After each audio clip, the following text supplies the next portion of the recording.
Dans cet épisode, nous allons voir comment réussir la cuisson à la vapeur du couscous complet.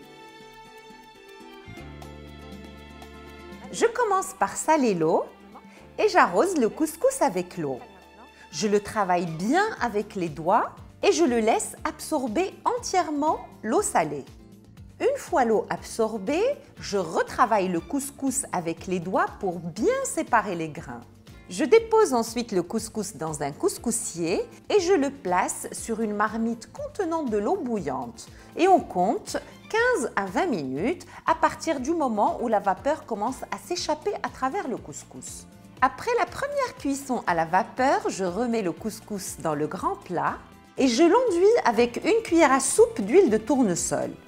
Je travaille bien le couscous pour l'enrober de matière grasse. Et je l'arrose pour la deuxième fois avec de l'eau salée et je le laisse reposer jusqu'à ce qu'il l'absorbe complètement. Une fois l'eau absorbée, je retravaille le couscous pour l'aérer et bien séparer les grains. Je place ensuite le couscous dans le couscoussier pour la deuxième cuisson à la vapeur et on compte 15 à 20 minutes à partir du moment où la vapeur commence à s'échapper à travers le couscous.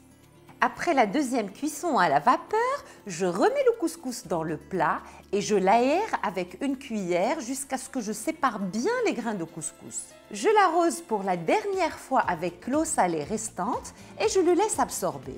Une fois l'eau absorbée, je retravaille le couscous pour séparer les grains et je le remets dans le couscoussier pour procéder à la troisième cuisson à la vapeur. Et en comptant toujours 15 à 20 minutes à partir du moment où la vapeur commence à s'échapper à travers le couscous. Après la troisième cuisson à la vapeur, on remet le couscous dans le plat et on l'enduit d'une matière grasse selon le choix, soit avec du beurre rance, de l'huile de tournesol ou de l'huile d'olive et on le sert selon la recette choisie.